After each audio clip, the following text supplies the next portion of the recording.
dispatching is critical element in many businesses, but in our business in particular, the trades. And obviously, every day, day in, day out, dispatching can make or break your day, your business. I think dispatching is part science, part art, and a whole lot of voodoo magic. Yes, right? You say that every time. Yeah. The one area that I probably go to the most or look to the most when things aren't going where they should be is dispatch. And the reason for that is they are like central command for what happens throughout the day. Yeah. And it's it's what you do with the calls and making sure the right person gets on the right call.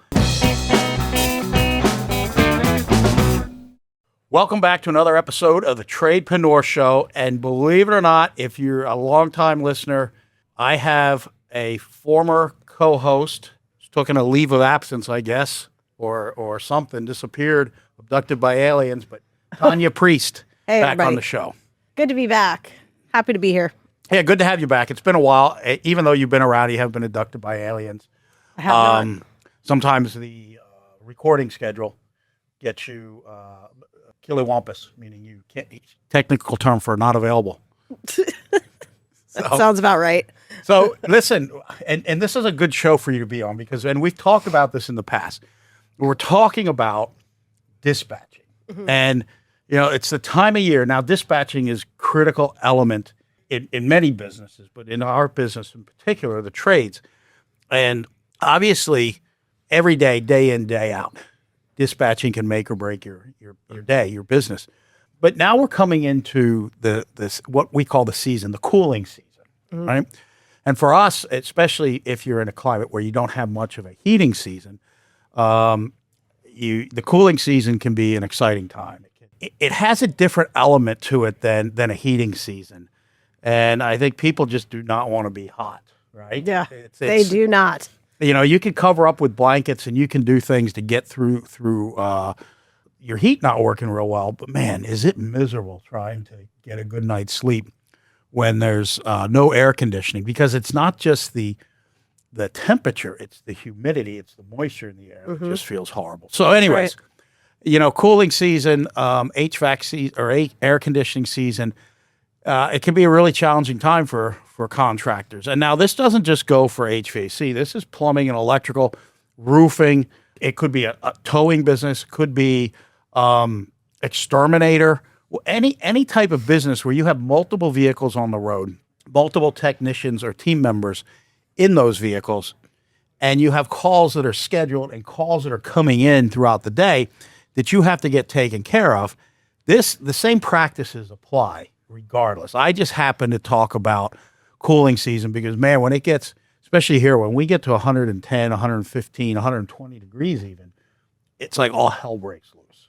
For sure. Yeah.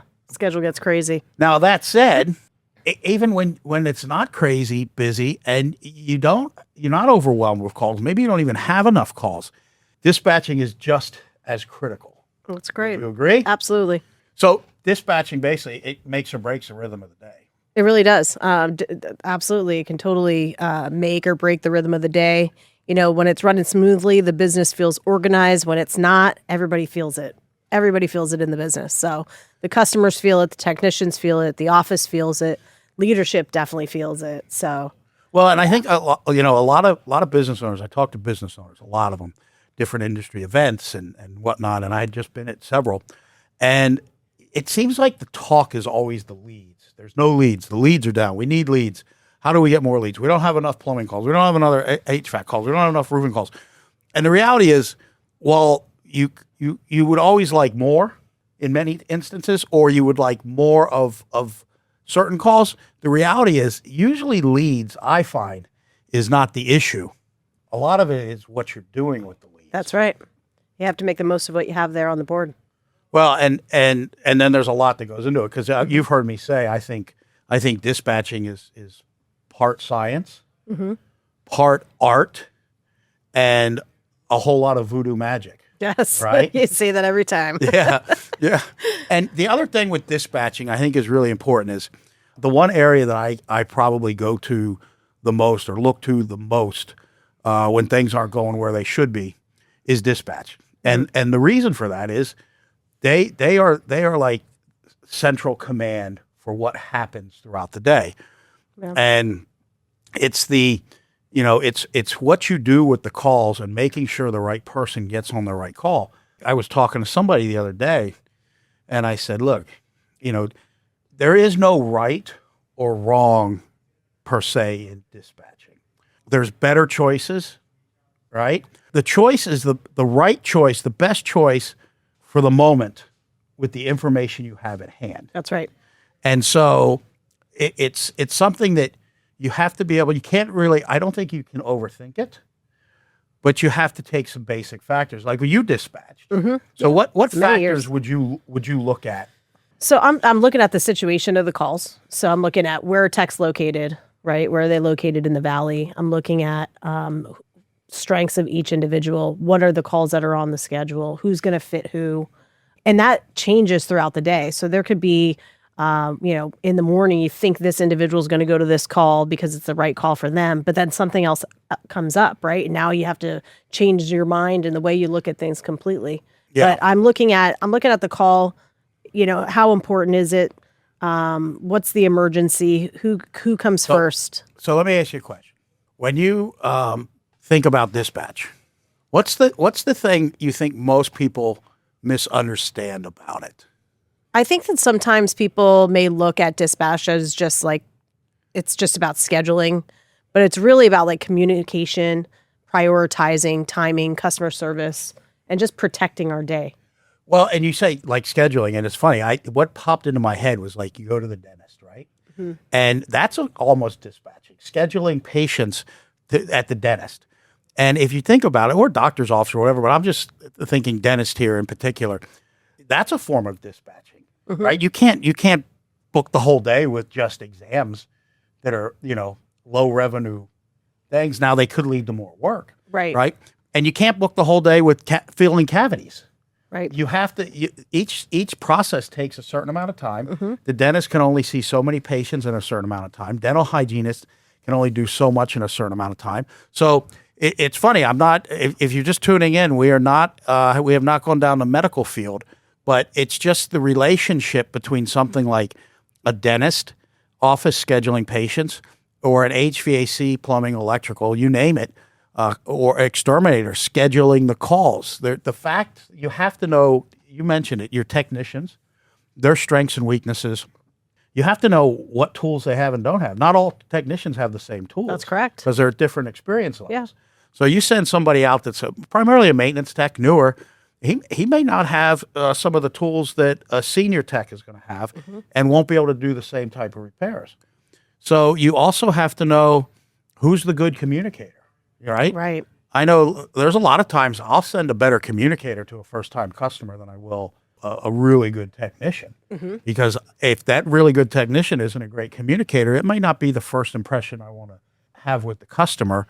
It might be the person that's really going to represent the company well, can handle the call, and can call in additional help if need be. Right, and explain to the client, too, just about the benefits of using the business and knows and has the knowledge of our history. Yeah, well, I think... obviously, there's a lot of different reasons you're going to book somebody on a different type of call.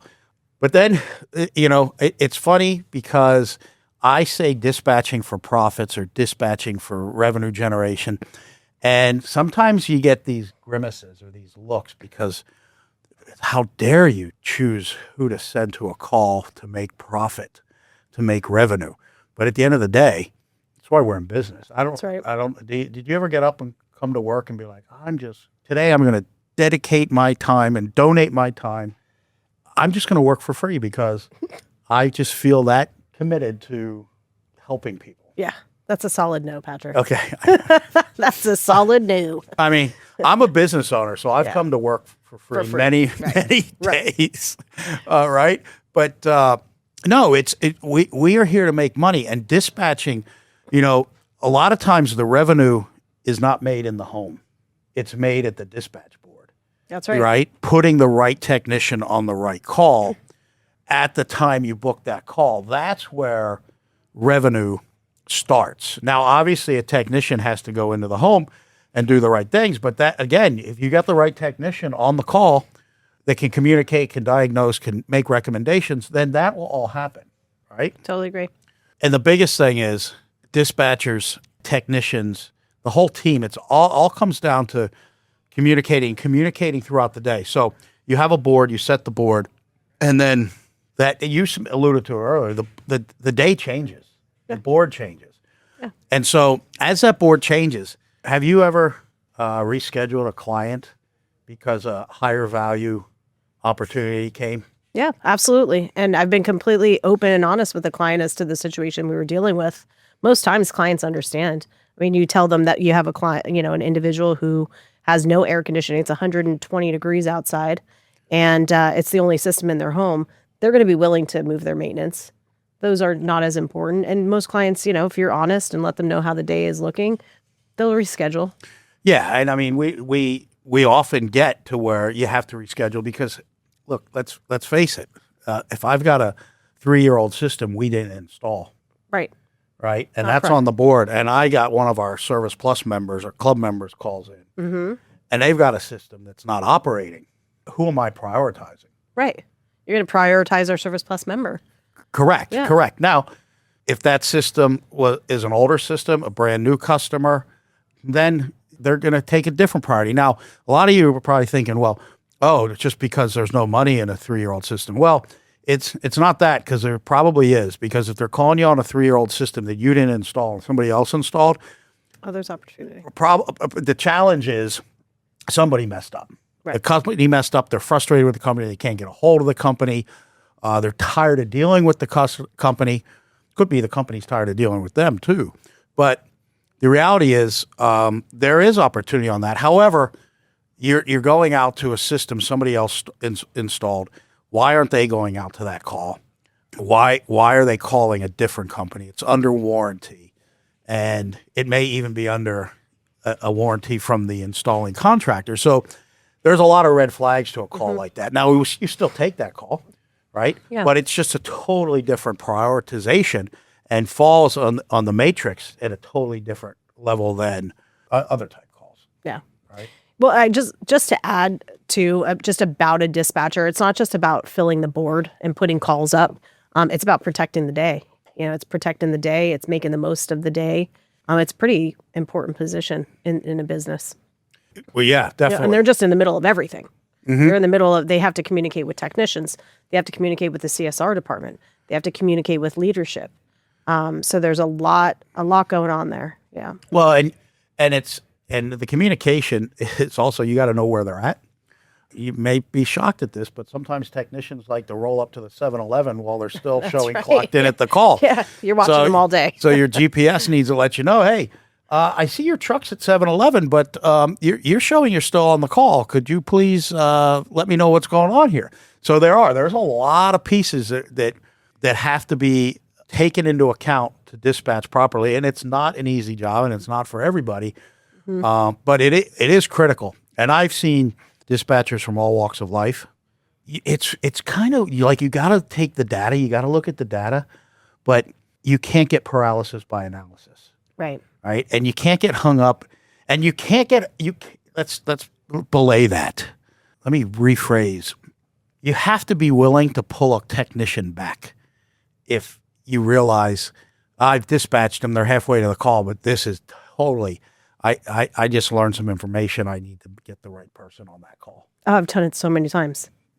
You sometimes have to pause. Yeah. And change it up. Well, and just make the best of it. And I know you've done this because I've made you do it.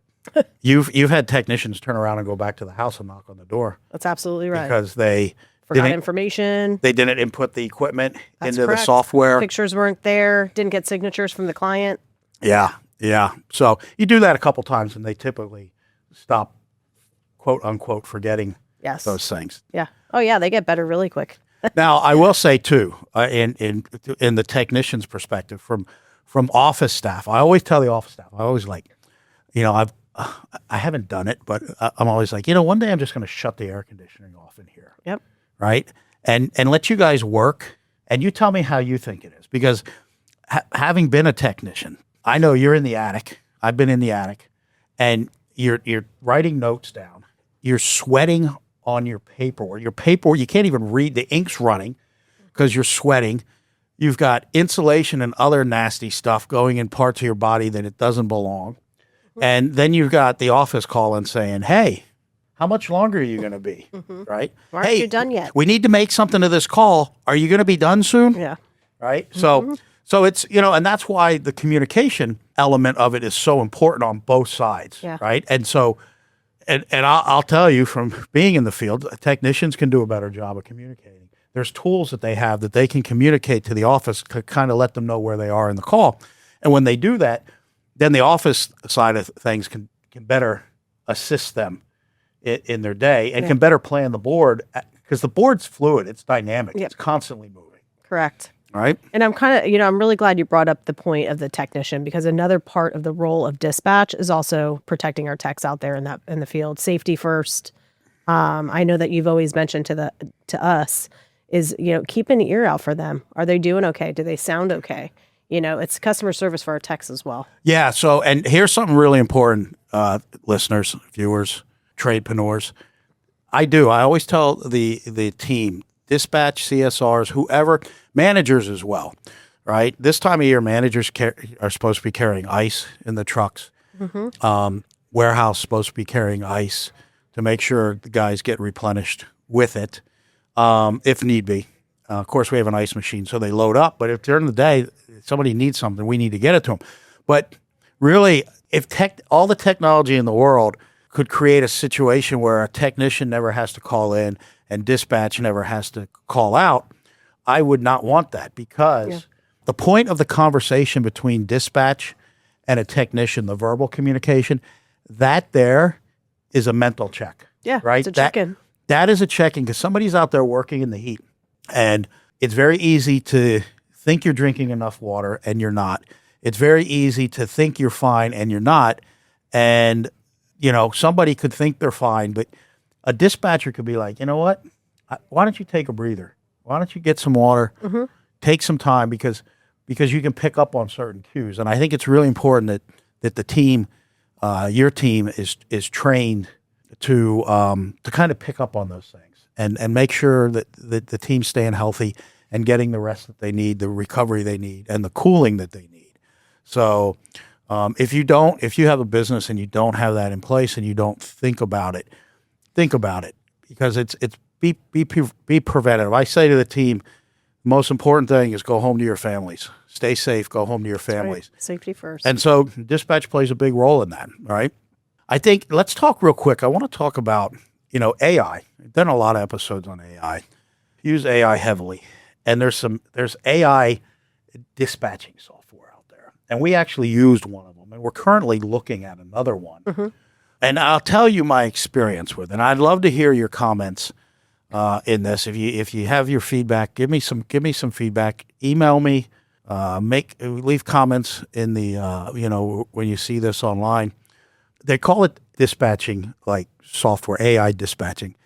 And I tell the companies that I deal with, I said, but it's not really AI, right? It's AI should be able to look into the database, see photos, read notes, analyze, and then make a decision. For instance, AI dispatching software should be able to, in the database, see photos from the customers, be able to read the last calls we were out on, see that, oh, wait a minute, it says there's 15-year-old equipment here, but we also just installed a system 2 years ago. It just hasn't been updated. Or, hey, yeah, this is a 2-year-old system here, but look at the ductwork. Look at the pictures of the ductwork. The ductwork, there was a recommendation made at the time we put the system in. No ductwork has been updated. This is an opportunity for a technician. So this needs to go to a technician that can make something happen on that. Right now, the AI software for dispatching is highly dependent on inputs from dispatch, from dispatch CSRs, from technicians putting the right stuff in, making sure everything's updated and kept up. Now, I think it'll get there, but I really don't think, in my opinion, my humble opinion, that it's AI. The part that is AI, and I'll call it AI, it's an algorithm, is it's analyzing the data that you do input, the inputs that you do give it, and then deciding based on all kinds of back end metrics on the technician's performance, distance to the call, age of the equipment if you have it right, things like that. Who the ideal technician is and what the best outcome for that call is based on who it's going to assign. But it's still not intuitively Right. analyzing, looking at and pulling that data. It would be a game changer. It would be a game changer if we had the things that we're missing when we're going to dispatch out a technician. Well, it's telling us hey, these are opportunities. These are things that are out there. I wish we had something like that. That'd be amazing. Well, it's coming. It'll get there. so. I truly believe it'll get there. I believe the technology's there. I think I don't know. I'm not going to go down that road, but I think it's there. It's just a matter of developing it. And then, of course, like with anything, it takes time to refine it and make it better and better and better. But when that dispatching software gets to that point, it will, as you said, Tanya, what was the phrase? Game changer? It's a game changer. Game changer. She said game changer, people. It's going to be a game changer. And look, it doesn't mean you don't need dispatchers anymore. What it means is you can dispatch 2, 3, 4 times more technicians with the same amount of people, right? Just like now with some of the technology we see going in where you can monitor systems and remote monitoring and all of that good stuff, you are able to, one technician can manage more systems, right? Right. You're able to do more with less. And that's what the dispatching AI software will do when its time comes. But I'm continuing to research and I'm continuing to look at it. I have ongoing calls with one company in particular. The one company I used, it was okay. Wasn't bad, but just wasn't, for what it cost, I wasn't impressed. Talking with this other company, moving slow on it because I'm not going to put something in place that isn't what I need it to be. But we're looking at that. And of course, we as a company look at technology in all different aspects, right? We're using it quite a bit. We have an AI agent that's in development. And I got to tell you, a friend of mine, a guy who's been on some of the shows before and I'm doing something with in the AI space, Scott Stoltz, heard me make a phone call to it. And he was like, wow, that's really impressive, okay? And I was like, yeah, it is. It's pretty impressive. Then we talked to this guy who is an AI developer. And instead of using somebody else's AI agents, he will actually build you your own AI agent. And man, were you in that call? Yeah, it was pretty impressive. When we heard that AI agent, It sounded real. our call center manager, contact center manager, if you will, said, that's human. That's not AI. That's human. She's like, I'm scared. Because it was so good. It really was. Absolutely amazing. So, and again, you get AI agents answering the phone. It does not replace CSRs unless the CSRs wanted to replace them. That's a choice somebody makes, all right? But it enhances their ability to do their job. And it allows a business to scale without having to scale equally with people. Right. And not that I don't want people on the team and I don't want to scale with people, but it's, labor is a big part. If you're a business owner, you know the cost of labor. And so if you can scale and use technology to help you scale without having to add equally the amount of people you would without it, then that's how you use it. Right. And I think that's talked about. I'm drawing a blank on his name, but in Jim Collins in Good to Great, he talks about technology and using technology and things like that. But I mean, we kind of got off a little bit on the dispatch when I went down the road of the AI and the dispatching software. But what I would urge you, if you're listening to this podcast, is, pay attention to the calls you have coming in, the quality of the calls you have coming in. But also pay very close attention to how those calls are getting booked, when they're getting booked. Are the right calls getting booked with the right urgency? Or are calls being pushed too far out? Or are calls being missed or put on the wrong person? And if they are, fix that.